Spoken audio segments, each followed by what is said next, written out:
Students, पिछले video हमने प्रश्नावली 4 कंप्लीट की। आज हम प्रश्नावली 6 देखेंगे। तो छठी प्रश्नावली है हमारी त्रिकोणमितीय अनुपात। तो सबसे पहले हम ये देखते हैं त्रिकोणमिति होती क्या है। ये अंग्रेजी शब्द ट्रिग्नोमेट्रिक की व्युत्पत्ति ग्रीक शब्दों ट्री का मतलब होता है, ट्री का अर्थ है 3, गोन का मतलब होता है भुजा और मेट्रोन का मतलब होता है माप। अर्थात इसका मतलब ये हुआ त्रिकोणमिति में एक त्रिभुज की भुजाओं और कोणों के बीच के संबंधों का अध्ययन किया जाता है, या हम ये कहें गणित की वह शाखा जिसके अंतर्गत किसी त्रिभुज के तीनों भुजाओं कोणों के बीच संबंधों का अध्ययन किया जाए, उस शाखा को हम क्या कहेंगे, त्रिकोणमिति। ठीक है। अब हम पढ़ेंगे पाइथागोरस प्रमेय। पाइथागोरस प्रमेय। देखो पाइथागोरस प्रमेय क्या होती है। अब किसी समकोण त्रिभुज में जो सबसे बड़ी भुजा होती है, समकोण त्रिभुज क्या होता है, ऐसा त्रिभुज जिसका एक कोण 90 डिग्री का हो।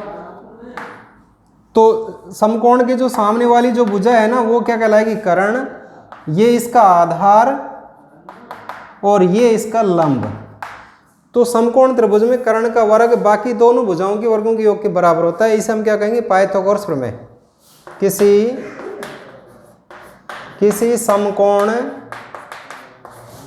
त्रिभुज में कर्ण का वर्ग बाकी दोनों भुजाओं के वर्गों के योग के बराबर होता है। अर्थात इसका मतलब ये हुआ, अर्थात कर्ण का वर्ग बराबर आधार का वर्ग प्लस में लंब का वर्ग।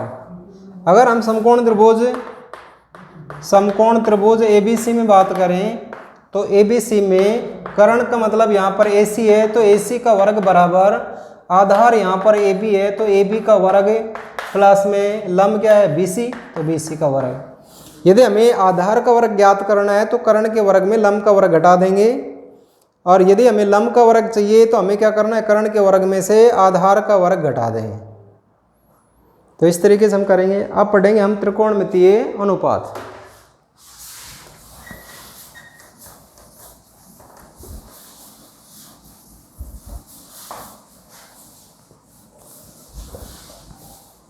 देखो पिछली क्लास में हमने एक सूत्र पढ़ा था, LAL बटे में KKA।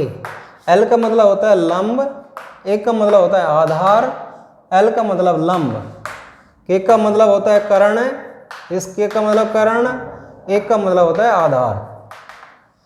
तो लाल बटा कक्का। तो त्रिकोणमितीय अनुपात। देखो त्रिकोणमितीय अनुपात क्या होता है। देखो यहाँ पर एक समकोण त्रिभुज है, ये समकोण त्रिभुज है। इस समकोण त्रिभुज का एक कोण 90 डिग्री का है, बाकी दोनों कोण कैसे होते हैं, न्यून कोण होते हैं। तो इस कोण को हमने नाम दे दिया थीटा। किसी समकोण त्रिभुज में किसी न्यून कोण के सापेक्ष भुजाओं के अनुपात को, देखो त्रिकोणमितीय अनुपात क्या होता है, त्रिकोणमितीय अनुपात किसी समकोण त्रिभुज में किसी न्यून कोण के सापेक्ष भुजाओं के अनुपात को त्रिकोणमितीय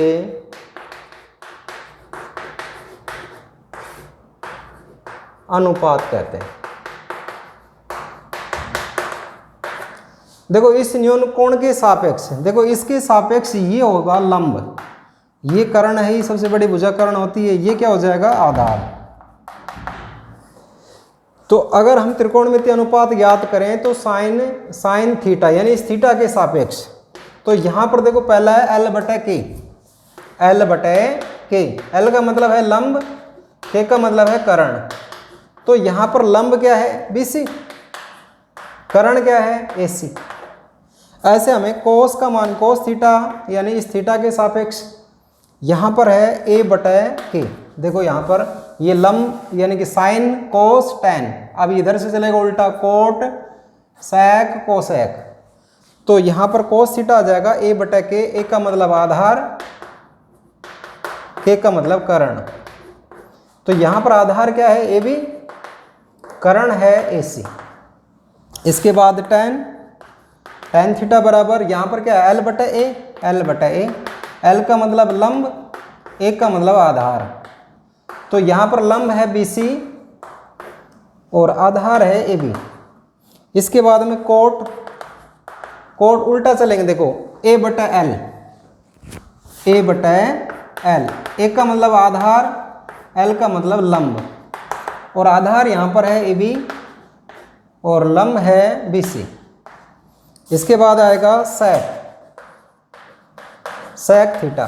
देखो ये यहाँ से आएगा K बटा, देखो ये कोट आ गए sec, तो K बटा A। K का मतलब है करण, A का मतलब है आधार, और यहाँ पर करण क्या है AC, आधार है AB। इसके बाद आएगा कोसेक थीटा, यह आ जाएगा K बटा L, K बटा L। K का मतलब करण, L का मतलब लंब, तो यहाँ पर करण है AC और लंब है BC। तो ये त्रिकोणमितीय अनुपात हो गई। अब देखिए व्युत्क्रम त्रिकोणमितीय अनुपात, संयुक्त क्रम त्रिकोणमितीय अनुपात। देखो जो साइन थीटा है ना, इसके व्युत्क्रम होता है 1 अपॉन कोसेक थीटा। जो कोस थीटा है इसका होता है 1 अपॉन सेक थीटा। जो टैन थीटा है ये होता है 1 अपॉन कोट थीटा, और जो कोट थीटा है ये होता है 1 अपॉन में टैन थीटा। सेक थीटा है ये होता है 1 अपॉन कोस थीटा, और जो कोसेक थीटा है ये होता है 1 अपॉन साइन थीटा। अब यहाँ पर जो देखो जो टैन और कोट का साइन और कोस के पदों में मान होता है, टैन थीटा होता है साइन थीटा बटे में कोस थीटा, और कोट थीटा होता है कोस थीटा बटे में साइन थीटा। तो त्रिकोणमितीय अनुपात क्या होता है, किसी समकोण त्रिभुज में किसी न्यून कोण के सापेक्ष भुजाओं के अनुपात को हम क्या कहेंगे, त्रिकोणमितीय अनुपात। देखो इस थीटा के सापेक्ष ये लंब हो गया, ये आधार हो गया। अगर हम इसके सापेक्ष देखें तो इसके सामने ये क्या हो जाएगा, लंब हो जाएगा, ये आधार हो जाएगा, ये करण हो जाएगा। जिसके सापेक्ष पूछे उसके जो सामने है वो लंब माना जाएगा, ये आधार। अगर हमें C के सापेक्ष करना है तो C के सामने जो भुजा है ये क्या मानी जाएगी, लंब।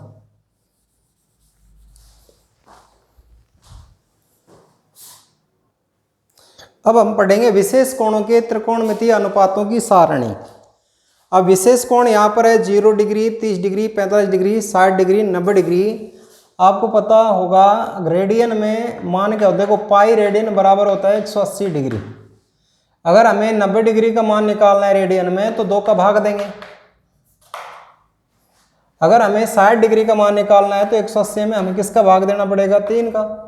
तो इसमें पाई बटे 3, तो यह आ जाएगा देखो 0, यह आ जाएगा पाई बाई 6 रेडियन में, ये पाई बाई 4 आ जाएगा, ये पाई बाई 3 आ जाएगा, और ये पाई बाई 2 आ जाएगा। अब देखो हमें साइन का मान निकालना। देखो साइन 0 डिग्री का मान, साइन 30 डिग्री का मान इस खाने में रहेगा, साइन 45 का, साइन 60 का, साइन 90 डिग्री का, ऐसे कोस 30, कोस 0 का, कोस 30 का, कोस 45 का, कोस 60 डिग्री का, कोस 90 डिग्री का। तो अब थीटा की जगह 0 डिग्री आए तो मान यहाँ पर आएगा, थीटा की जगह अगर 30 डिग्री आए तो मान यहाँ पर आएगा। तो ऐसे हमें मान ज्ञात करना है। तो ये मान देखो साइन का सभी मान ज्ञात करना है। देखो साइन का 0 डिग्री का मान, 30 डिग्री, 45, 60, 90 डिग्री का मान ज्ञात करने के तरीका क्या है कि हम क्या करेंगे, 0 से लेके 4 तक गिनते लिखेंगे। 0, 1, 2, 3, 4। अब हमें क्या करना है, सब में 4 का भाग दे दीजिए। 0 से शुरुआत करके 4 तक गिनते लिखेंगे और फिर सब में 4 का भाग दे देंगे। और फिर सबका वर्गमूल निकालेंगे, सबका वर्गमूल निकाल लेंगे। अब 4 का भाग 0 में देंगे तो 0, 0 का वर्गमूल क्या आएगा 0। यहाँ पर 1 का वर्गमूल 1, 4 का वर्गमूल 2। यहाँ पर देखो कट रहा है 1/2, तो 1 का वर्गमूल 1, 2 का नहीं निकल रहा तो √2 आ जाएगा। 3 का वर्गमूल नहीं निकल रहा √3, और 4 का निकल रहा है 2। यहाँ पर 4 का भी निकल रहा है 2, इस 4 का भी निकल रहा है 2, ये इससे कट जाएगा, कितना आ जाएगा 1। अब यदि हमें कोस का मान ज्ञात करना है, कोस 0 डिग्री, 30 डिग्री, 45, 90, 60 डिग्री, जो भी मान ज्ञात करना है, तो हमें क्या करना है, जो 90 का है ना वो 0 पे आ जाएगा, और जो 60 का है वो 30 पे आ जाएगा, जो 45 पे रहेगा 30 आगे चला जाएगा, 0 90 की जगह आ जाएगा। तो कोस का मान ज्ञात करने के लिए हमें क्या करना है, इसको पलटना है। तो वो एक यहाँ पर आ जाएगा, ये आ जाएगा √3/2, ये यही रहेगा, ये आगे जाएगा और ये आगे चला जाएगा। इसके बाद आएगा tan। देखो tan थीटा होता है ना, ये होता है sin थीटा बटे में cos थीटा। हमें क्या करना है, इसमें इसका भाग देना है, यानी 0 में 1 का भाग देंगे तो क्या आएगा 0। ऐसे 1/2 में √3/2 का भाग देंगे तो ये से कट जाएगा, क्या जाएगा 1/√3। ऐसे इसमें 1/√2 में 1/√2 का भाग देंगे, ये से कट जाएगा तो क्या जाएगा 1। ऐसे √3/2 में 1/2 का भाग देंगे तो ये से कट जाएगा, क्या जाएगा √3। अब इसमें देखो 1/0, 1/0 का मतलब होता है अपरिभाषित, अनंत। इसके बाद आता है कोट, इसको फिर पलट देंगे, यहाँ पर ये अनंत आ जाएगा, यहाँ पर √3 आ जाएगा, ये 1 रहेगा, ये आगे जाएगा 1/√3 और वो आगे चला जाएगा 0। अब इसके बाद आता है सेक थीटा का मान। सेक थीटा होता है 1/cos थीटा। उल्टा कर देंगे, कोस का उल्टा कर देंगे, 1 का उल्टा करेंगे 1 आएगा, इसको पलटेंगे तो 2/√3 आ जाएगा, इसको पलटेंगे तो √2 आ जाएगा, इसको पलटेंगे तो 2 आ जाएगा, और इसको पलटेंगे तो ये अपरिभाषित हो जाएगा 1/0 अपरिभाषित। अब कोसेक का मान ज्ञात करेंगे तो फिर इसको पलट देंगे, ये अनंत यहाँ पर आ जाएगा, ये 2 यहाँ पर आ जाएगा, ये √2 ही रहेगा, ये आगे जाएगा, ये आ जाएगा 2/√3 और ये आगे चला जाएगा। तो इस तरीके से हम मान ज्ञात करेंगे।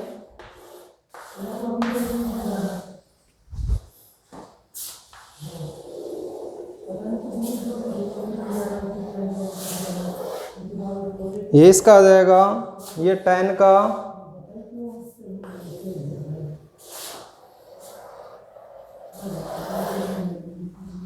और ये आ जाएगा कोट का,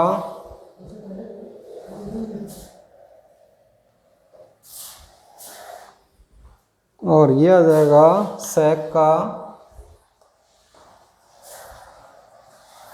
और ये आ जाएगा कोसेक।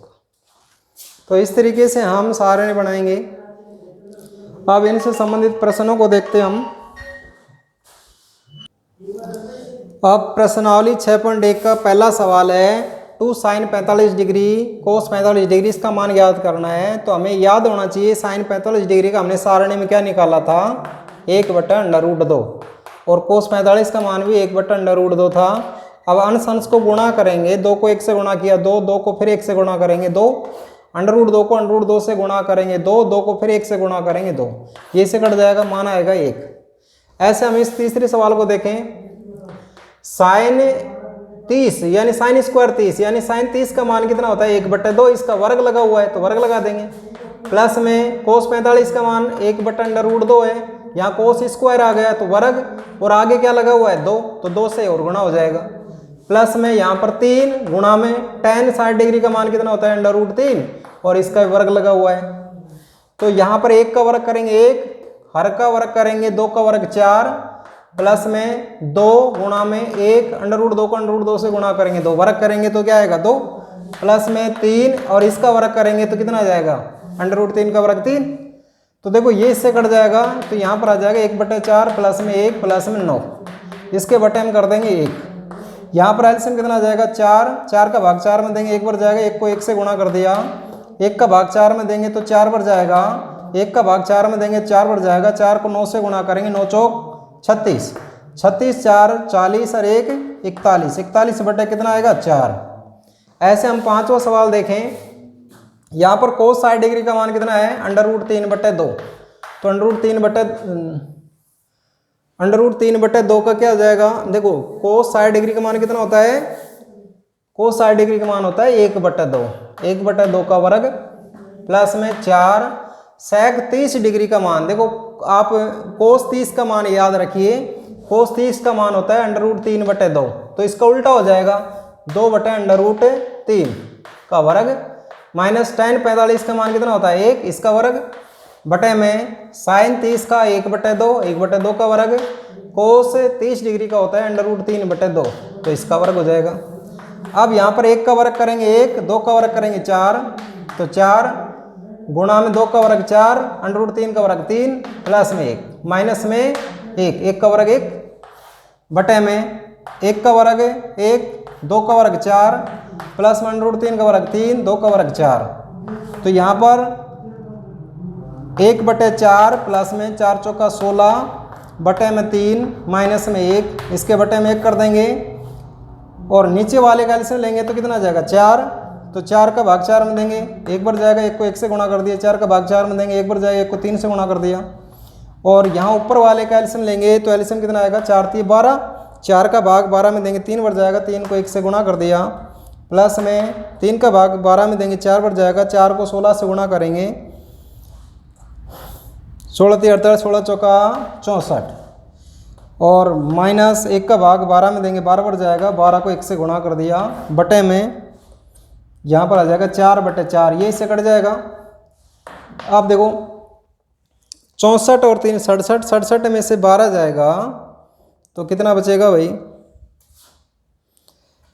देखो यहाँ पर 64 में से 12 जाएगा तो यहाँ पर 52 बचेगा, 52 और 3 कितने हो गए 55, 55 बटे में 12। अगला प्रश्न देखिए 8वां, tan स्क्वायर 60 डिग्री प्लस में 4 साइन स्क्वायर 45 डिग्री प्लस में साइन स्क्वायर 90 डिग्री बटे में 3 सेक स्क्वायर 30 डिग्री प्लस में cosec square 60 degree minus cot square 30 degree. अब देखो tan 60 डिग्री का मान क्या होता है √3, वर्ग है tan स्क्वायर तो वर्ग हो गया, प्लस में 4 गुणा में साइन 45 का मान होता है 1/√2, इसका भी क्या करना है वर्ग, साइन 90 डिग्री का मान क्या होता है 1, तो 1 का वर्ग हो जाएगा, बटे में 3 गुणा में सेक 30 यानी कोस 30 का याद रखिए, कोस 30 का होता है √3/2, तो इसका उल्टा हो जाएगा 2/√3, वर्ग है तो वर्ग हो जाएगा, प्लस में कोसेक 60 डिग्री, तो आप साइन 60 डिग्री का मान याद रखिए, इसका उल्टा कर दीजिए, साइन 60 डिग्री का मान होता है √3/2, तो इसका हो जाएगा 2/√3 का वर्ग, माइनस कोट 30 डिग्री का मान होता है √3, तो इसका वर्ग। अब √3 का वर्ग करेंगे तो 3 आ जाएगा, 4 गुणा में 1/√2 का वर्ग 2 प्लस में 1 का वर्ग 1 होगा, 3 गुणा में 2 का वर्ग 4, √3 का 3 प्लस में 2 का 4, √3 का 3 माइनस में 3, √3 का वर्ग 3 हो जाएगा, तो ये इससे कट जाएगा, ये इससे कट जाएगा, तो यहाँ पर आ गया 3 प्लस में 2 प्लस में 1 और नीचे आ गया 4 प्लस में 4/3 माइनस में 3। तो यहाँ पर हम देखें तो 3 और 2 5 और 1 6 बटे में देखो 4 में से 3 गया तो 1 प्लस में 4/3। अब इसका एलसीएम निकालें तो यहाँ तो 6 है, एलसीएम निकालेंगे तो कितना आ जाएगा 3, तो 3 बढ़ जाएगा 3 प्लस में 4, तो ये आ जाएगा 6 बटे में 7 और 3 ऊपर आ जाएगा तो ये आ जाएगा 18 बटे में 7, 6 3 18, 18 बटे में कितना आ जाएगा 7।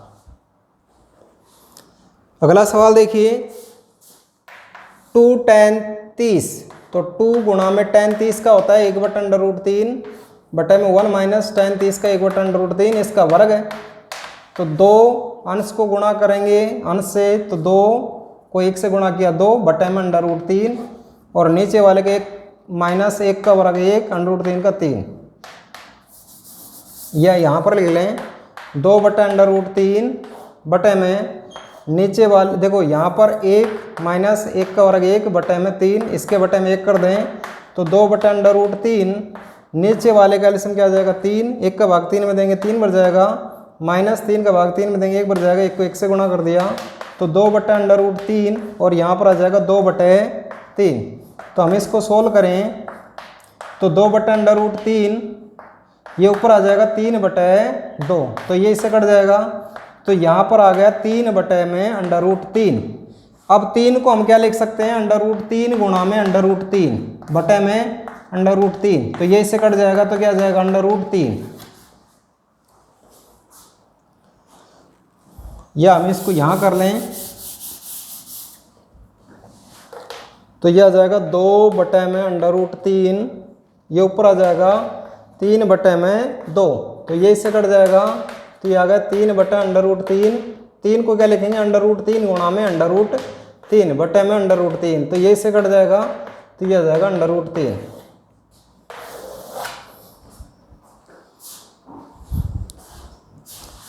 आज के लिए इतना ही, धन्यवाद।